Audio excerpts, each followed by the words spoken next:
there's only one best of every type of motorcycle. I've been a motorcycle enthusiast all my life, but the pinnacle is so obvious, bringing the best motor in motorcycling history and mating it to the perfect frame. Before I go on any further, I would like to point out how I was introduced to the EGLI Vincent. I think it was 2009. It was at the opening Sunshine chapter of ARMA for their opening weekend during the beginning of Bike Week, Eustis, Florida. First weekend in March.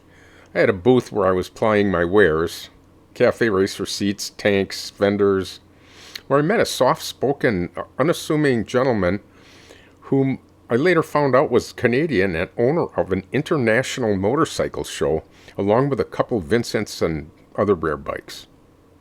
The gentleman's name was Bar Hodgson, and everything I know about Vincents I owe to him.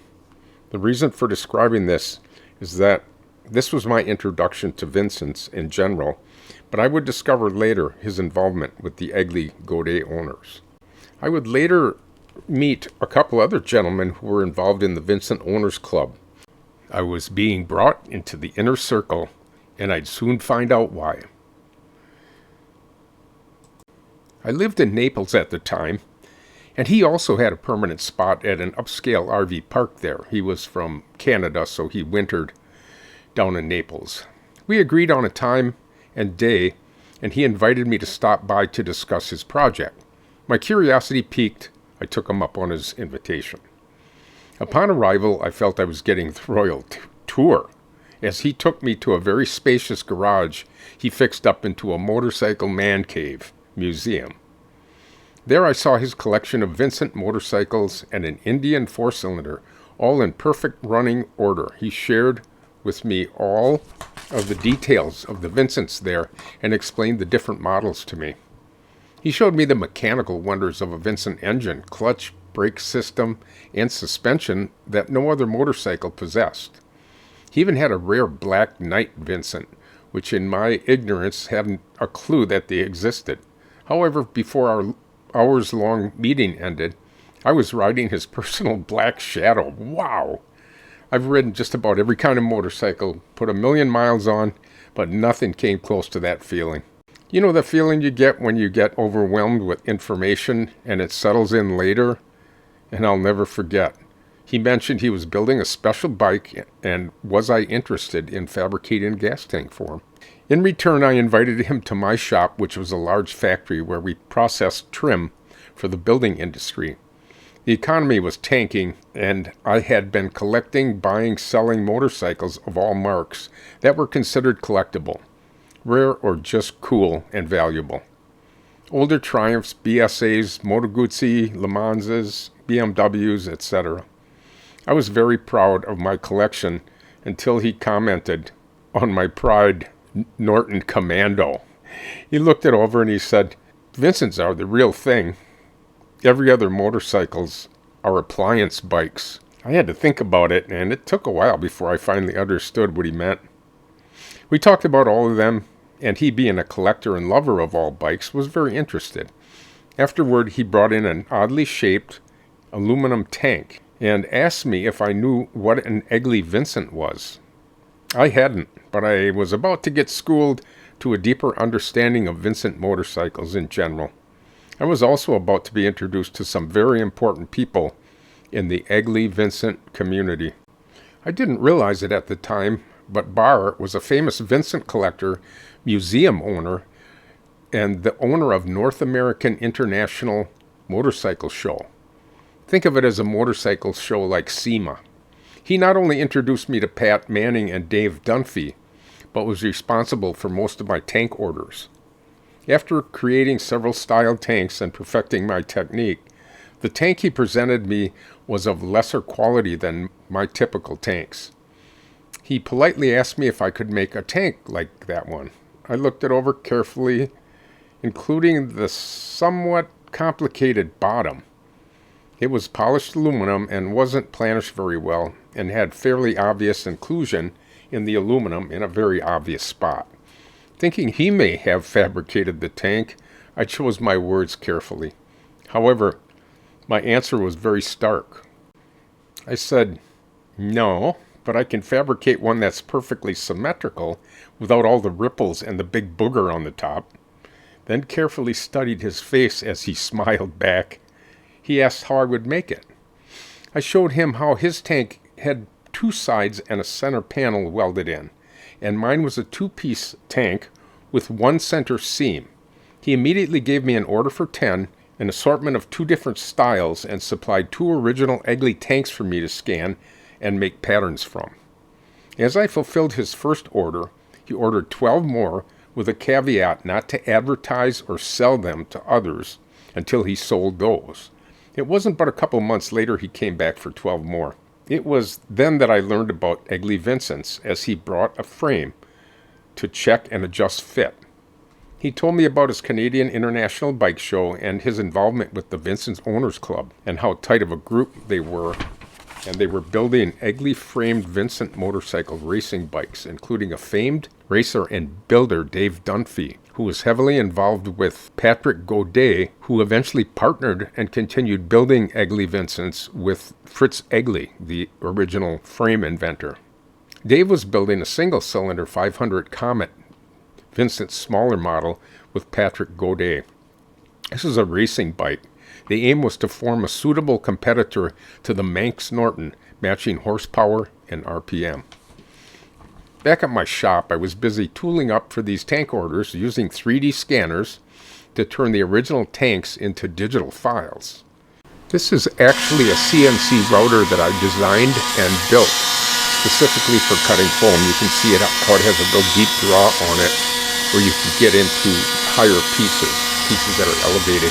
So it clears out the foam, and then we come in with a different bit, a ball end bit, and we do all the detail on it. This happens to be a turtle, a large sea turtle that we're cutting out right now, and you can see it, the perimeter of it. I'm going to skip ahead on this. So you get the idea of what's happening here, that it's clearing around the outside of the turtle, and then it does it in like steps or layers. Next we come along with a bit that takes it right down to its final finish. I thought we'd waste a lot of time if we had to go through this thing, but you see how it's clearing in terraces. It goes around and it takes out all the excess foam. This is about an 8-pound density urethane foam that's cutting right now. This is kind of fascinating. You'll see the control screen on here. This is a touch screen. I built this whole machine right here, and you see on the left that little screen. That's all the G code. Those are file lines. Tells it where to go. And this is my bodge job, my gantry over here. This thing has cut a lot of foam. So next up, we're going to look at the fine bit that we use on it. You see where it's basically clearing out right now, and then we take the fine bit. I don't have the file for the fine bit cutting on this turtle. I've got it cutting a piece of architectural trim, so I'm going to show you that next. Okay, what you're seeing here in the next frame is that ball end bit, and it's cutting out a piece of trim. It's already been cleared out with the roughing bit. So this is the finished bit. It's moving over just a smidge every time. I forgot what we set it for when it does its return pass like this. But when it's finished, you don't see any grooves or anything, and it's completely perfectly smooth. Okay, and here's that completed top half of that turtle. Let me see. I think that's the bottom half of the turtle. And we have a couple art pieces that we were making forms for. This is one of them. We did a project for the city of Naples. Then we did a art project for a customer of ours. It happened to be a nude lady. I'm not going to get explicit here. Then I'll show you the finished part of this. And we're just about done with this project. She's also almost complete, but you can see what a nice job this router does. It gets in and makes everything perfectly 3D. I wish I had the tank to show you, but I'll show you the result after we vacuum formed it and we put a hard skin on it so that we could make our tooling off of it. Okay, guys, now for the top secret stuff. This is that, it's like 3/16" thick ABS plastic. I had an industrial vacuum former, and I'd form these. And what we do is put a release agent on these and then fiberglass right over the top of them. We'd put on 3/8 of an inch of thick of fiberglass, and which you are able to pound against. We put a tooling gel down first so it wouldn't get harmed when we hammered on it. And this is the other style tank. We made two of them, and the reason why we paired them like this, I call it booking them, is when you vacuum form it, you can't vacuum form down a straight side. So it worked out real well for us like this. We ended up trimming these out before we made the tool, though, for these. Okay, this would be our hammer form tooling. You see there's about a 2-inch flange all the way around the outside, so you can clamp your metal to that flange as you draw the metal down into the tank tool. These are not the EGLI tanks. These are a different style tank. I believe these are Norton tanks, but you get it. It's basically the same thing. And in order to do that, you can see the stand. We made it out of standing 2x4s with a piece of OSB board on the bottom of it. And you'll see under the flange there's also some OSB or plywood under that, so we could clamp the top. We'd screw the top to it and then be able to clamp it. The aluminum sheet was cut to the approximate shape using my plasma cutter, then annealed soft before clamping it onto the flange and the form. The initial step, not shown, was to use a soft rubber hammer, then a hard rubber mallet to stretch the metal sheet into the form. Afterwards, shaping an initial planish with a pneumatic palm hammer.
More on that if you'd like to go back and check my channel out on me shaping metal.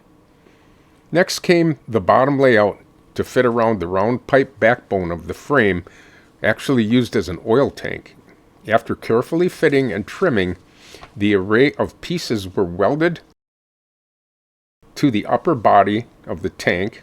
A 1 1/8 inch tube was welded vertically, joining the top and the bottom to use as the center point mount to the bike, typical of British bikes. Once everything was lined up, the carb well cutout template was used to position the shaped aluminum well as it was welded into place. This was for the carburetor clearance on the underside of the tank. After the completion of the first several tanks, I was invited to a Vincent gathering at Pat Manning's home in Sebastian, Florida. He asked me to polish a bean-style tank to deliver and demonstrate it to the Vincent folk there. Well, they must have liked it because I got approved for another batch of tanks. Sometime later, Barr held a gathering of Vincent owners at his winter home on Marco Island, Florida, including Vincent owners from all over. To see all those Vincents in one place made me wonder the combined value in one place. Fantastic. After their judged show and ride, I was invited to do a show and tell on metal shaping. I cast my relatively short prepared demonstration on my phone, but as the evening went on, I was flooded with a question and answer session that went way over the allotted time. The folks there were so gracious and inquisitive about the process.